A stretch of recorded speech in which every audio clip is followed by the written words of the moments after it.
Welcome back to Rants and Reels. Tonight, I'm going to see First Man. This is the Neil Armstrong biopic.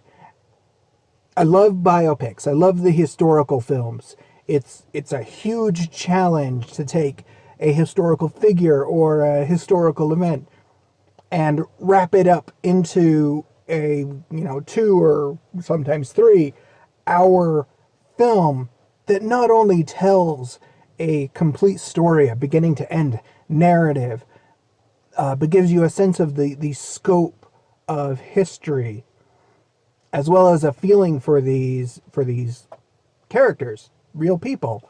I lost my lights. Okay, lights are back. It's a very technical challenge to wrap up these historical figures and stories into a coherent narrative. I think I already said that before my lights went out.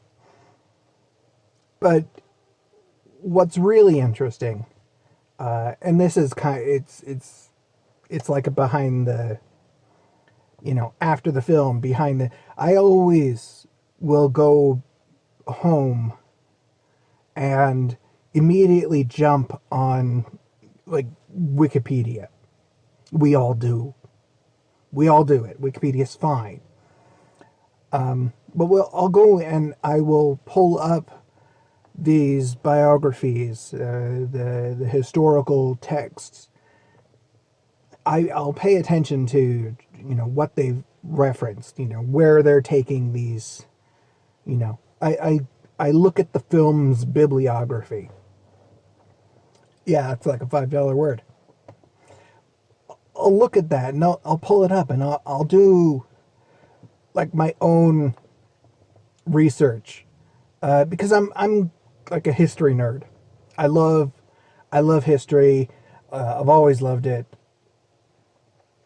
So I love digging in and seeing where the grains of truth are in these films and how it was put together. I like to know how my sausage is made, so to speak. But that's it. I'm gonna go take a look at First Man, and I'll be back in just a minute and tell you how it is. Oh. Okay.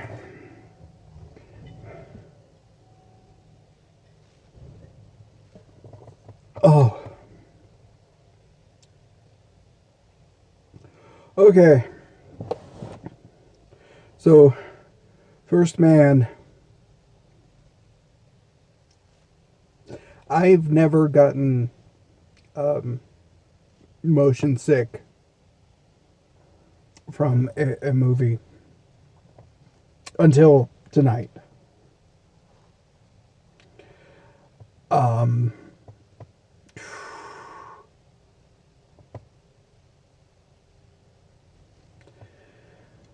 So, fair warning, there's a lot of shaky camera work. It's for the most part, it's an artistic it was an artistic decision. A lot of it looks kind of like it would if it were shot, on a handheld Super 8.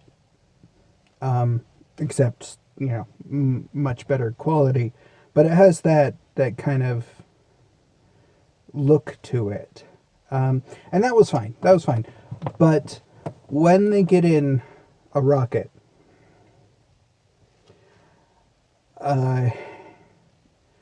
the way they staged and filmed that was claustrophobic, incredibly shaky and disorienting. Probably the closest thing that you might it's probably the closest thing that most of us would ever get to having an idea of what it must have looked and felt like. Just an idea. And that was enough to just... I don't feel very good after that. Okay, but let's talk about the actual movie. Because that's what we're here for, right? Okay.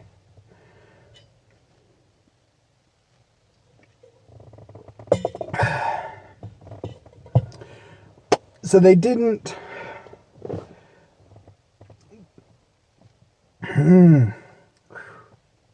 they didn't aggrandize Neil Armstrong. They didn't make him, a god amongst men. He was a really pretty boring dude.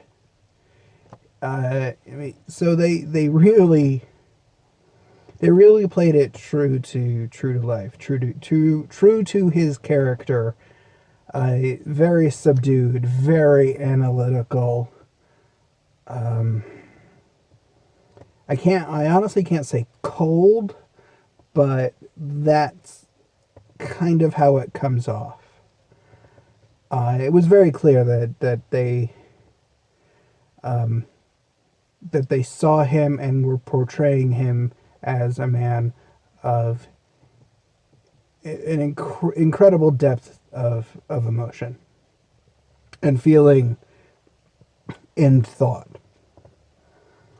But so reserved that it was hard to relate to him. It was hard to like him. And he wasn't unlikable, and there was nothing to dislike about him, but it was removed. So that was a bit of a challenge, and I think that's probably why we haven't really ever gotten a film about Neil Armstrong in the way that we just did. 'Cause it's incredibly hard to make that not only interesting but compelling. The way they portrayed the story, from everything I know, from everything I currently know, historically speaking, they were very accurate. Where I know they took some creative license, some artistic license, I understand why they did that, and it was to make the film and the story flow as far as pacing goes, to make it a little to make it fit the format. It's got to fit on the screen, and it's got to be watchable. So you've got to move things around. You've got to change a little bit, but I did not get the impression, again, based off what I know right now, I did not get the impression that they made any significant changes to characters. I call them characters. To any people, any actual people, because we're talking about actual people, or any historical events. So I'm pretty confident on that. At least 75-80% certain. So as far from a historically accurate perspective, I believe this film, I believe First Man, will stand up as a very accurate, a very true to life representation. Now, the artistic licenses they did take, decisions I thought that were very interesting. I mentioned previously that a lot of it looks like it may have been shot, even though it was filmed on IMAX cameras. There was a style that emulated, I guess would be a better word, a Super 8 handheld camera. So it looked a lot like, so a lot of things looked like, a home movie, a home video, or newsreel from the mid 60s. The mid to late 60s. Well, the time frame spanned in this film goes from 1961 to the landing. So the most of the 60s. We go early, mid, and late 60s. But it looks a lot like that. They used as a template a lot of historical stock footage, and they either really cleaned it up, or they used it as a template to recreate it, probably digitally. I mean, that's kind of what you do. But it was pretty flawless where they did that. So there was a lot of iconic shots and scenes that I know you've seen. We've all seen some video footage of the Saturn V, the lunar modules, the landings.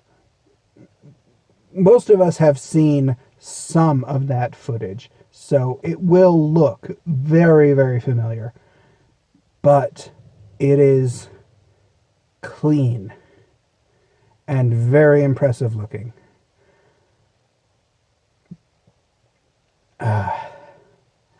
Some of the things you can really take away from this, and I'm very glad they did it, but they gave a very measured and full portrayal and understanding of how much this cost. The tolls it took on lives and families, people who lost their lives. That this does not forget them. And I was very glad for that. This may be one of my most favorite historical films. And I really did enjoy how they put this together and how they composed it. It was very appropriate to the time frame, and none of, even down to the score and the music, none of it sounded or felt out of time. It very much felt, if they could have been filming this high quality type of if they could have been documenting all of this with the film technology we have now, this would be a very compelling documentary. And that's how it looks and how it feels, really. I'm very impressed, and it is definitely going to join join and sit on a shelf next to The Right Stuff, and Apollo 13. And I'm sure there are a few more, but I'll be damned if my head still isn't spinning from sitting in a violently shaking rocket. It was a trip, to be sure.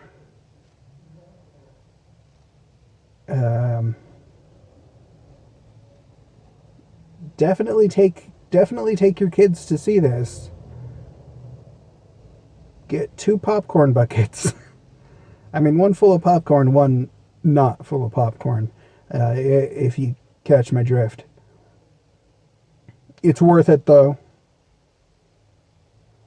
It is worth it. I really liked this one. And the more I think about it, and the more I roll over what they did and how this was portrayed, I think the more I'm liking this, and it's growing on me.